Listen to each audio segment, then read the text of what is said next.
ఆశల శనగ అన్నదాతలను ముంచేనుగా అంటూ బుధవారం ఈనాడులో కడప విషయంలో వార్త వచ్చింది. అదేంటో చూద్దాం. న్యూస్ టుడే రాజుపాలెం పెదముడియం ఆరుగాలం నిద్రాహారాలు మాని సాగు చేసిన పంటలు దెబ్బతినడంతో అన్నదాతలు ఆందోళన చెందుతున్నారు. అప్పో సప్పో చేసి దిగుబడిపై ఆశలు పెట్టుకుని కంటికి రెప్పలా కాపాడుకున్న శనగ పంట కంటతడి పెట్టొస్తోందని ఆవేదన చెందుతున్నారు.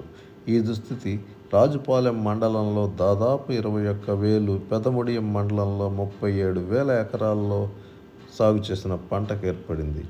ఇక్కడి పరిస్థితులు అధ్యయనం చేసేందుకు శాస్త్రవేత్తలను రప్పించేందుకు వ్యవసాయ అధికారులు చర్యలు తీసుకుంటున్నారు. రబీ సీజన్లో జిల్లాలో లక్షలాది ఎకరాల్లో శనగ పంట సాగు చేశారు.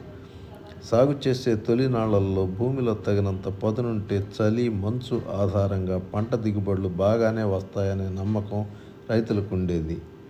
అయితే ఈసారి సాగు నాటికి నుంచి ఆకాశంలో ముసురు, మబ్బులు, తుఫాను ప్రభావంతో పంట దెబ్బతింది. దీంతో గత కొన్ని రోజులుగా శనగ పంట అడుగున వేర్లు పట్టు లేకుండా పోవడంతో నేలకు ఒరిగిపోతుందని అన్నదాతలు చెబుతున్నారు. మొక్కలు ఒరిగిపోవడంతో ఆందోళనలో పడ్డారు. కాపు, కాయలు ఆశించిన మేర లేకపోవడంతో రైతులు దిగాలు చెందారు. ఈ పంటపై రైతులు కొండంత ఆశ పెట్టుకుంటే చివరకు చాలా వరకు దిగుబడులు తగ్గిపోతున్నాయని రైతులు అంటున్నారు. పంట గడువుకు ముందే ఎర్రబారటంతో దిగుబడులు బాగా తగ్గుతున్నాయి. ఈ సమస్యపై వ్యవసాయ శాఖ ఏవో శివరామకృష్ణారెడ్డితో న్యూస్ టుడే ప్రస్తావించగా శాస్త్రవేత్తలు వచ్చి క్షేత్రస్థాయిలో పంట పరిశీలిస్తారని చెప్పారు. గతంలో ఎప్పుడు ఇలా లేదు అంటున్నారు లక్ష్మీనారాయణ రెడ్డి, గోపల్లె, రాజుపాలెం. నేను 26 ఎకరాల్లో సాగు చేశా. 30 ఏళ్లుగా వ్యవసాయం చేస్తున్నా.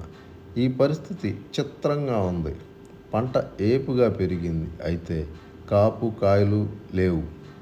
గత నెలలో అధిక వర్షాలు, తుఫాను ప్రభావం, మేఘాలు, మబ్బులు ఉండటంతో పంటపై ఆశలు లేకుండా పోయాయి.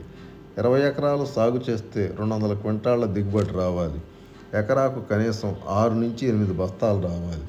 అయితే ఇప్పుడు పంట నేలకు ఒరిగిపోయి దిగుబడులు రాకుండా పోతున్నాయి అన్నారు.